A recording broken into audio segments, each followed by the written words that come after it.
E aí, pessoal? Você já se perguntou por que a maioria dos super-heróis que a gente vê por aí são brancos? É uma pergunta interessante e que leva a uma discussão bem importante sobre representatividade, né? Sem dúvida. Principalmente quando falamos da história e cultura africana e afro-brasileira. É verdade. Essa falta de representatividade na cultura pop, como você bem disse, é um reflexo, né? De como a história e a cultura africana muitas vezes acabam esquecidas na nossa formação. Lembro de uma HQ brasileira, As Aventuras do Poderoso Jingô, que gerou um debate bem intenso online. Teve um leitor que chegou a comentar que tudo que vem do negro é ruim, sabe? É um exemplo de como essa visão preconceituosa ainda está presente. Me diz uma coisa, quantos super-heróis negros você consegue se lembrar agora? Realmente, a lista é bem pequena se a gente comparar com os heróis brancos, né? Tempestade dos X-Men, Lanterna Verde, John Stewart. Mas será que essa falta de representatividade é só coincidência? Acho que não. Parece que a história e a cultura pop que bebe dela, né, acabou deixando de lado as contribuições e narrativas dos povos africanos. Essa invisibilidade, na verdade, começa lá atrás com a colonização da África. É verdade. Apesar de ter sido um período relativamente curto na história da África, a colonização ela teve um impacto enorme, né? Que a gente sente até hoje. Total. E é importante a gente lembrar que a África, antes da chegada dos europeus, não era um vazio cultural, mas o colonialismo, né? Impôs as estruturas europeias e deixou as culturas africanas marginalizadas, criando essa ideia de marginalidade. E essa marginalidade, como o pescador Mudimbe apontou, foi construída a partir da imposição de valores e práticas europeias, muitas vezes em detrimento das tradições africanas. É como se a Europa tivesse chegado na África e dito, olha, o jeito certo de viver é o nosso jeito, né? Exatamente. E essa imposição acaba se refletindo, se a gente for analisar, na forma como a história é contada. O pesquisador Guilherme Soares Dias, por exemplo, ele critica a maneira como a história do Brasil é ensinada, priorizando o ponto de vista do colonizador e do branco. Ou seja, a história que a gente aprende na escola muitas vezes silencia as vozes dos africanos e dos afro-brasileiros. É como se a gente estivesse ouvindo só um lado da história, né? É como se a outra parte estivesse, sei lá, escondida. Exatamente. E essa visão incompleta contribui para o racismo estrutural, que diminui a importância do negro na sociedade. Ignora sua história, sua cultura, sua humanidade. Totalmente. Mas afinal, o que é esse tal de racismo estrutural? Bom, o racismo estrutural é como se fosse um sistema, né? Que privilegia um grupo racial em detrimento de outro. Ele está presente em tudo. Nas instituições, nas leis, na cultura, nas relações sociais. E muitas vezes se manifesta de forma sutil, invisível, sabe?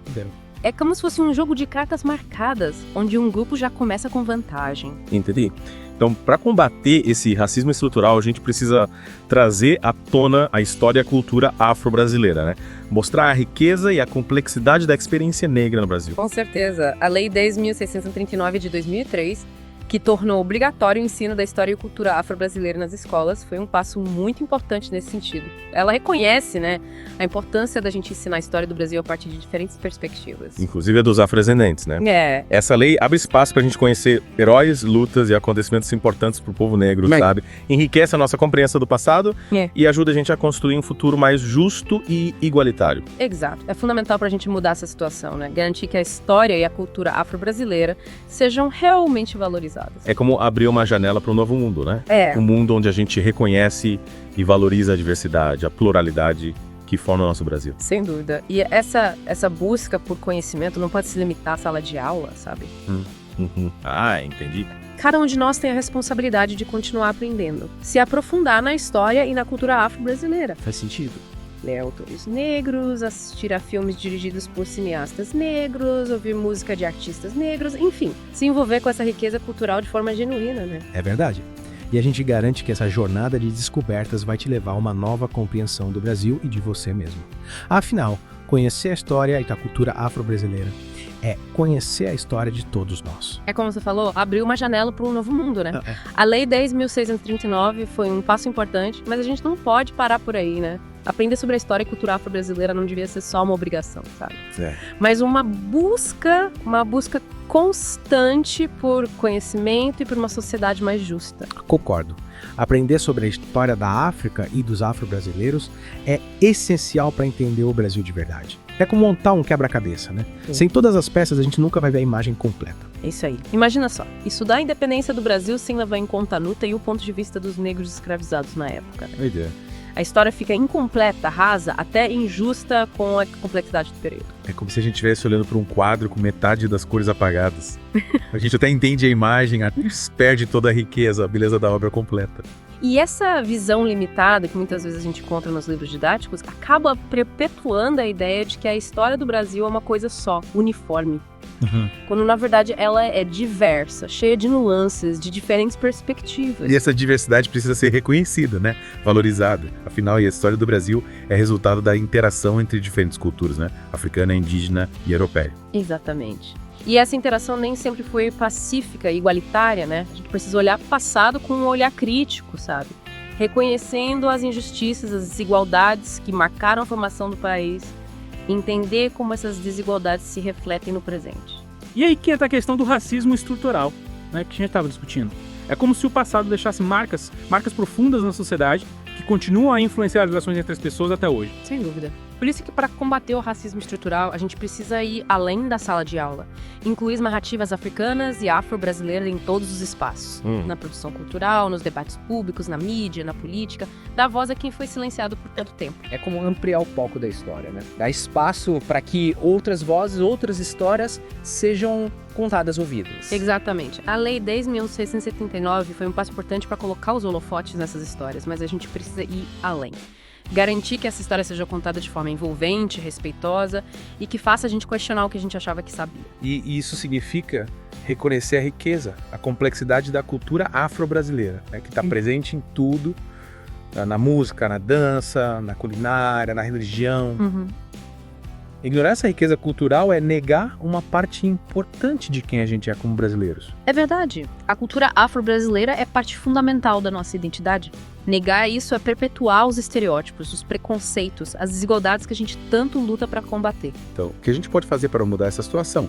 Como garantir que a história e a cultura afro-brasileira sejam realmente valorizadas e conhecidas? Bom, eu acho que o primeiro passo é a gente se informar. Buscar conhecimento sobre o tema, ler autores negros, assistir a filmes e documentários, ouvir música, se envolver com a cultura afro-brasileira de forma genuína, respeitosa. E além de buscar conhecimento, a gente precisa estar disposto a questionar as narrativas que a gente sempre ouviu, né? Repensar os nossos próprios preconceitos, entender como o racismo se manifesta na sociedade, mesmo que de forma sutil. É um processo de aprendizado constante, né? Um processo que exige humildade, empatia e disposição para mudar a forma como a gente enxerga o mundo. E a educação, como a gente já falou, tem um papel fundamental nesse processo, né? É nas escolas que a gente pode começar a construir uma nova narrativa histórica, que dê voz a quem foi silenciado, que reconheça a pluralidade da experiência humana. E essa nova narrativa precisa ser construída de forma coletiva, com a participação de historiadores, educadores, estudantes e da sociedade como um todo. Afinal, construir um futuro mais justo e igualitário é a responsabilidade de todos, né? É isso aí. O convite que a gente faz para você que está nos ouvindo é: vá atrás de mais conhecimento. Leia autores negros, assista a filmes e peças de diretores negros, se abra para a riqueza da cultura afro-brasileira, a gente garante. Essa jornada vai te levar a uma nova compreensão do Brasil e de você mesmo. Falando em conhecimento, a gente não pode esquecer da Lei 10.639 de 2003, né? Que a gente mencionou lá no começo. Sim, claro. Essa lei foi um marco histórico, né? Ao tornar obrigatório o ensino da história e cultura afro-brasileira nas escolas, ela abriu um novo caminho para a gente entender a nossa história. É verdade. É como se a gente estivesse finalmente enxergando a riqueza, a complexidade da história do Brasil. Sem vendas nos olhos, né? É isso aí. A Lei 10.639 permitiu que a história da África e dos afro-brasileiros fosse contada de uma maneira mais justa, reconhecendo as lutas, as resistências e as contribuições para a formação do nosso país. É muito importante a gente entender que a história do Brasil não é uma coisa só. Ela é feita de várias histórias, várias culturas, várias vozes. E a Lei 10.639 ajuda a gente a ouvir todas essas vozes. Exatamente. E essa mudança na educação é essencial para combater o racismo estrutural, que, como a gente viu, tem raízes históricas profundas. Ao conhecermos a história e a cultura afro-brasileira, a gente consegue desconstruir os estereótipos, os preconceitos que ainda estão presentes na sociedade. É como se a gente abrisse uma janela para um novo mundo. Um mundo onde a diversidade é celebrada e todas as pessoas têm a oportunidade de contar suas histórias. É verdade. E essa busca por conhecimento, ela não pode se limitar à sala de aula. cada um de nós tem a responsabilidade de continuar aprendendo, de se aprofundar na história e na cultura afro-brasileira. Ler autores negros, assistir filmes dirigidos por cineastas negros, ouvir música de artistas negros, frequentar museus e exposições. Tem tanta coisa para a gente aprender e se conectar com essa riqueza cultural. E a gente garante. Essa jornada de descobertas vai te levar a uma nova compreensão do Brasil e de você mesmo. Conhecer a história e a cultura afro-brasileira é conhecer a história de todos nós. É isso aí. A gente espera que essa conversa tenha te inspirado a buscar mais conhecimento, a questionar as narrativas que a gente sempre ouviu e a se engajar na luta por um futuro mais justo e igualitário para todo mundo.